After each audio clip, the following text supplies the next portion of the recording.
The 80s weren't just neon lights and synthesizers. While everyone was losing their minds over E.T. and Raiders of the Lost Ark, some of the decade's most powerful dramas were getting absolutely buried. These films tackled real human pain, offered career-defining performances, and predicted our modern world decades before it happened.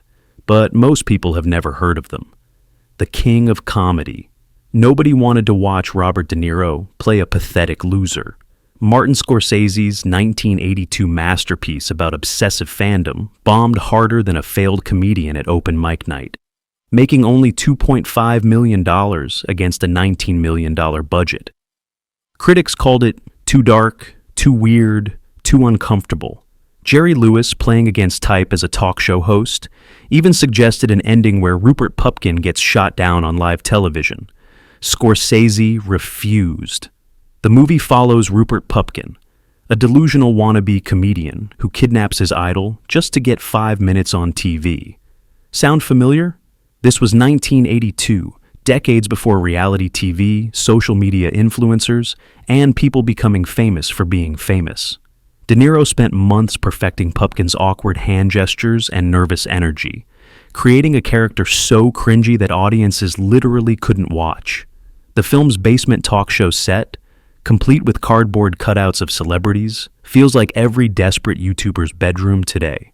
Paul Schrader, who wrote Taxi Driver, crafted the screenplay after watching real celebrity stalkers in action. Sandra Bernhard, in her first major role, brought such unhinged energy to the stalker Masha that even De Niro was unsettled.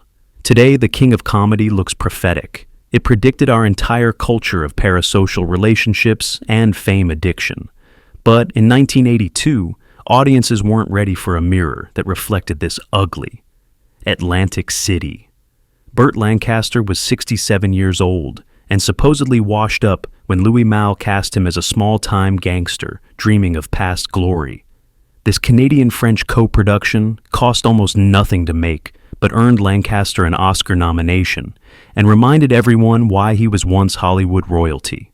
The story takes place in a crumbling Atlantic City, just as the casinos were moving in, demolishing the old world to build something shinier but soulless.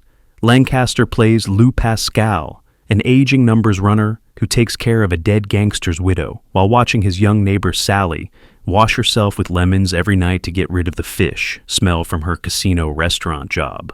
When Sally's criminal husband gets killed, Lou inherits a bag of stolen cocaine and suddenly has the chance to be the big shot he always pretended to be.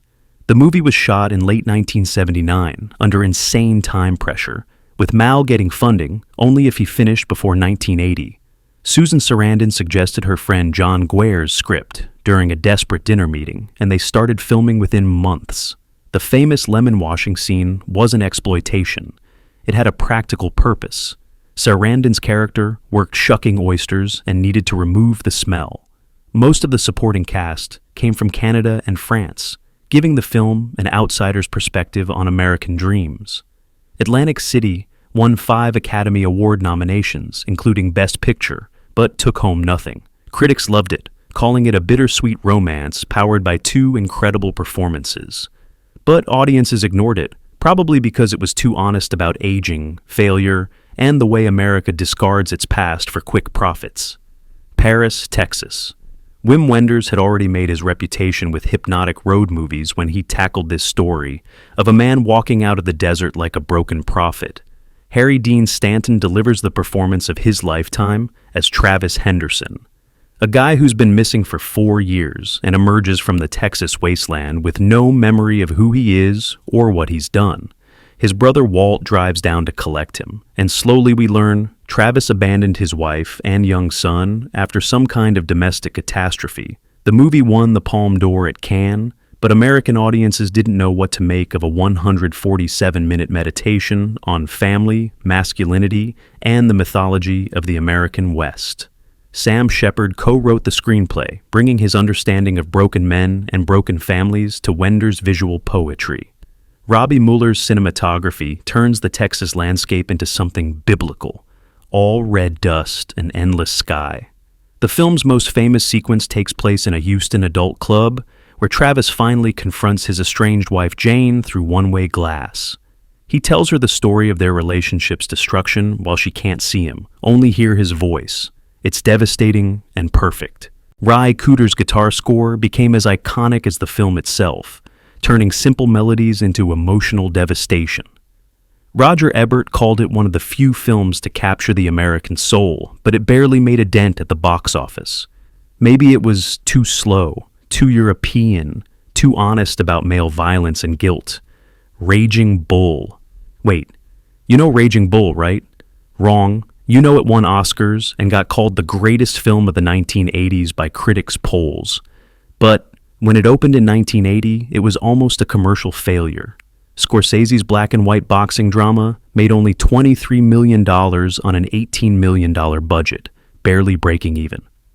Audiences expected a crowd-pleasing sports movie and got a brutal character study of self-destructive masculinity instead. Robert De Niro gained 60 pounds during production to play the older Jake LaMotta, setting a record for physical transformation that lasted until Vincent D'Onofrio put on 70 pounds for Full Metal Jacket. Scorsese shot the fight scenes at different frame rates to create a dreamlike, nightmarish quality that had never been seen before.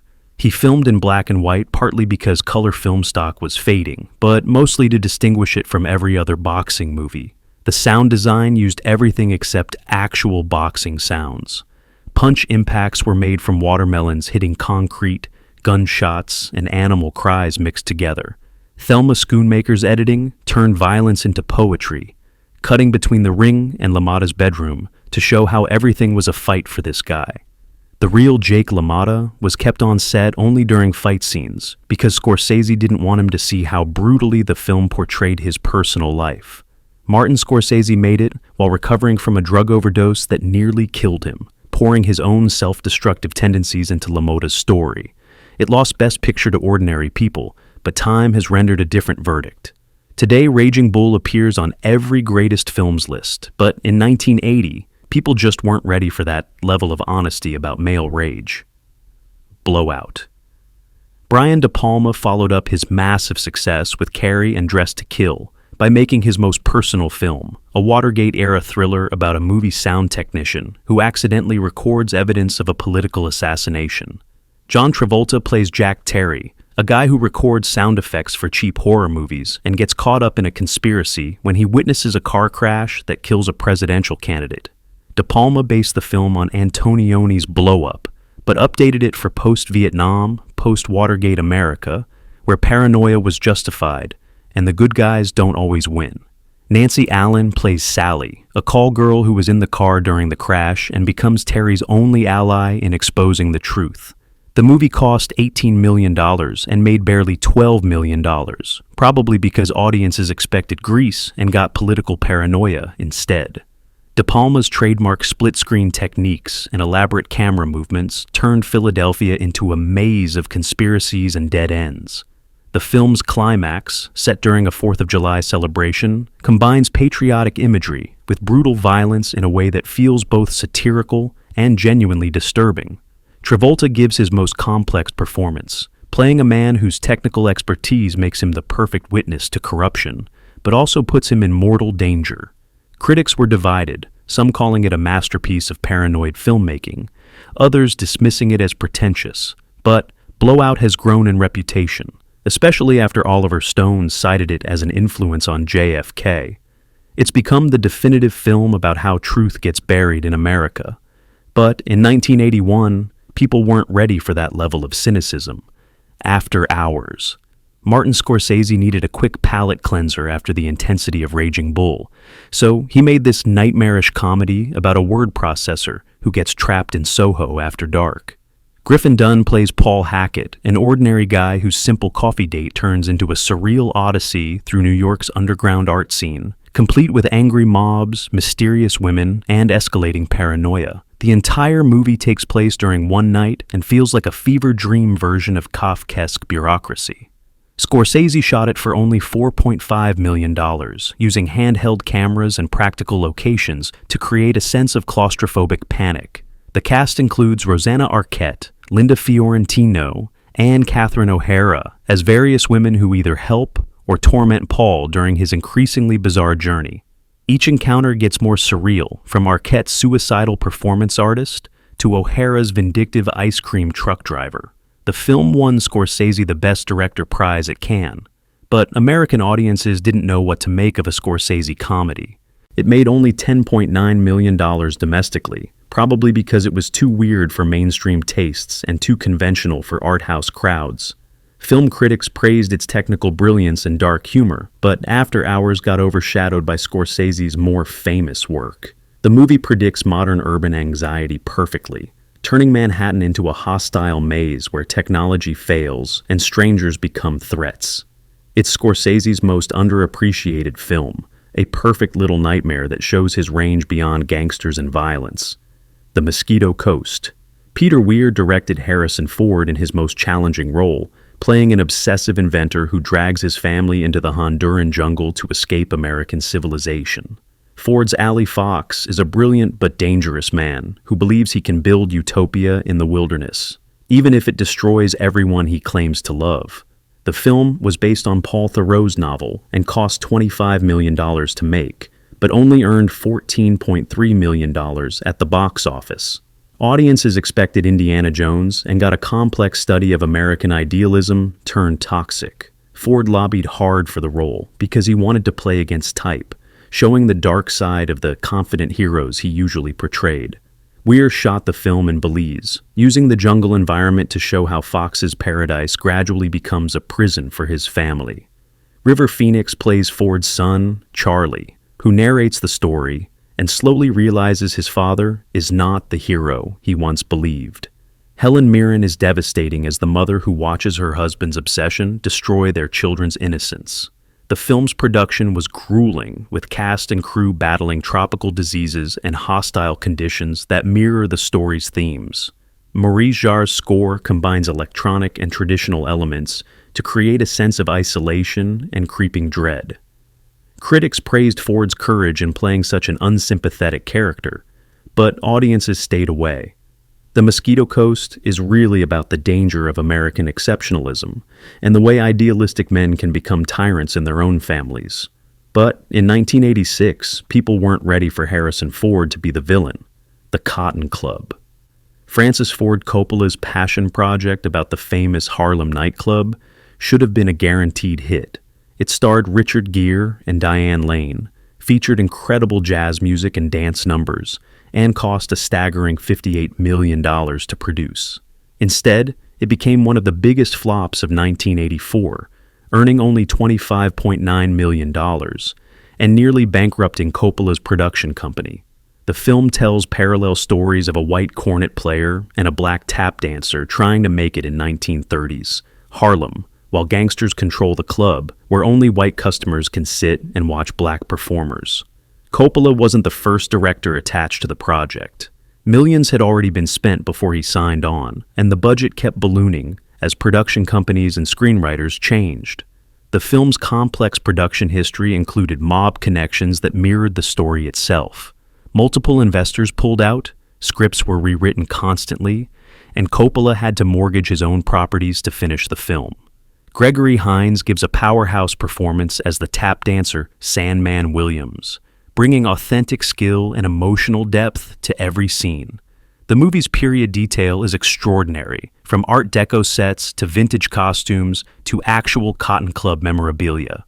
Bob Hoskins plays the ruthless gangster Oni Madden with terrifying charisma, showing how violence and entertainment were inseparable in Depression-era New York. Critics acknowledged the film's visual splendor and strong performances, but most felt the story was too scattered and the runtime too long. Coppola's ambitious vision created a beautiful failure, a movie too expensive and too complicated for audiences who just wanted simple entertainment. River's Edge. Nobody wanted to watch teenagers deal with murder in their friend group, especially when the killer shows no remorse and nobody calls the police. Tim Hunter's disturbing drama was inspired by the real 1981 murder of Marcy Conrad in Milpitas, California, where kids discovered their friend's body and kept the secret for days. Crispin Glover delivers a career-defining performance as Lane, the group's philosophical leader who argues they should protect their murdering friend John out of loyalty. Keanu Reeves plays Matt, the only character with a functioning moral compass, while Dennis Hopper steals every scene as Feck, a paranoid drug dealer who once killed his own girlfriend and now lives with a blow-up doll. The film explores how these kids have become so disconnected from normal human emotion that murder becomes just another problem to manage. Neil Jimenez's screenplay doesn't provide easy answers or moral clarity, instead, showing how dysfunction gets passed down through generations. The movie cost only $1.9 million, but failed to find an audience, probably because it offered no redemption or catharsis. Everything about River's Edge feels authentic and horrible, from the gray Pacific Northwest locations to the teenagers' casual discussions of violence.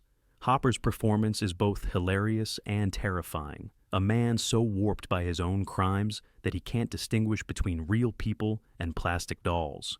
Critics praised the film's courage in examining moral numbness among American teenagers, but audiences avoided it like poison. The movie predicted everything from Columbine to modern social media callousness. But in 1986, people weren't ready to confront this level of nihilism. Ordinary People. This one actually won Best Picture, beating Raging Bull, so it's hardly forgotten. But here's the thing, nobody talks about it anymore. Robert Redford's directorial debut about a wealthy family dealing with trauma after their eldest son's death was dismissed as middlebrow and safe compared to Scorsese's masterpiece. But Ordinary People deserves reconsideration as a brutal examination of family dysfunction hidden behind suburban respectability. Timothy Hutton won an Oscar for playing Conrad, a teenager struggling with survivor's guilt after his brother drowned in a boating accident. Mary Tyler Moore shocked audiences by playing against type as the cold, controlling mother who can't forgive her surviving son for living when her favorite child died. Donald Sutherland gives his most subtle performance as the father trying to hold his family together while everything falls apart around him. The film's power comes from its restraint. Redford doesn't sensationalize mental illness or family trauma, instead showing how ordinary people can be extraordinarily cruel to each other. Judd Hirsch plays Conrad's therapist with remarkable warmth and intelligence, representing the possibility of healing through honest communication. The movie was shot in suburban Chicago during winter, using the gray landscape to reflect the family's emotional emptiness. Critics at the time called it television drama dressed up for movies, but that misses the point. Ordinary People work precisely because it treats domestic trauma with the same seriousness usually reserved for war or crime. It may have beaten Raging Bull for Best Picture, but history has been unkind to Redford's achievement. That missing. Jack Lemmon traveled to Chile to make one of the most politically charged films of the 1980s, playing an American businessman searching for his son during the Chilean military coup of 1973. Director Costa Gavras based the story on real events and real people, showing how the American government supported brutal dictatorships while claiming to promote democracy. Lemmon's character, Ed Horman, starts the film as a conservative Republican who trusts his government completely. As he searches for his missing son, Charles, he slowly realizes that American officials knew about the coup in advance and may have helped orchestrate it. Sissy Spacek plays Charles's wife, Beth, who tries to convince her father-in-law that their government is lying to them. The film won the Palme d'Or at Cannes, but faced serious political backlash in America. Reagan administration officials attacked the movie for its anti-American message, and some critics called it communist propaganda. The real Ed Horman sued the filmmakers, claiming they portrayed him unfairly, though he later admitted the basic facts were correct. Costa Gavras shot the film in Mexico, using authentic locations to recreate the atmosphere of political terror. John Shea plays the missing son in flashbacks, showing how American journalists were targeted for exposing the truth about the coup. The movie's power comes from Lemmon's transformation from naive patriot to heartbroken realist. He gives one of his finest dramatic performances, showing how ordinary people get crushed by geopolitical forces they don't understand. Missing earned $14 million against a $9.5 million budget, but its political content limited its distribution. The film predicted everything from Iran-Contra to modern American interventionism, but audiences in 1982 weren't ready for that level of criticism about their own government. Tender Mercies. Robert Duvall won his only Academy Award for this quiet masterpiece, about a washed-up country singer trying to rebuild his life in rural Texas. Horton Foote's screenplay tells the story of Max Sledge, an alcoholic musician who finds redemption through work, love, and tentative faith. The film was shot in tiny Waxahachie, Texas, for only $4.5 million, using real locations and local non-professional actors to create authentic atmosphere. Duvall spent months learning to play guitar and write songs, performing all his own music in the film. His Max Sledge is a man broken by addiction and self-pity, who slowly learns to accept grace he doesn't deserve. Tess Harper plays Rosalie, the widowed motel owner who gives Mac work and eventually marries him, despite knowing about his troubled past. The film's Christianity is subtle and earned, never preachy or sentimental. Director Bruce Beresford lets long silences and small gestures carry emotional weight that bigger movies achieve through manipulation. Alan Hubbard's cinematography captures the beauty and harshness of rural Texas without romanticizing poverty or rural life. The movie made only $8.4 million during its initial release, probably because it was too quiet for mainstream audiences and too religious for sophisticated critics. But Tender Mercies has lasted because it treats faith, work, and human dignity with rare honesty. Duvall's performance anchors everything, showing how broken people can be healed without losing their essential humanity. The film influenced everyone from the Coen brothers to Sean Penn, but most people still haven't seen this perfect little masterpiece. Which of these forgotten gems hits you hardest? These weren't just movies that got buried by bad timing or lousy marketing. They were films that demanded too much from audiences who wanted easy answers and happy endings. Drop your thoughts in the comments and tell me. Are we ready for this level of honesty now, or are we still too comfortable with our beautiful lies?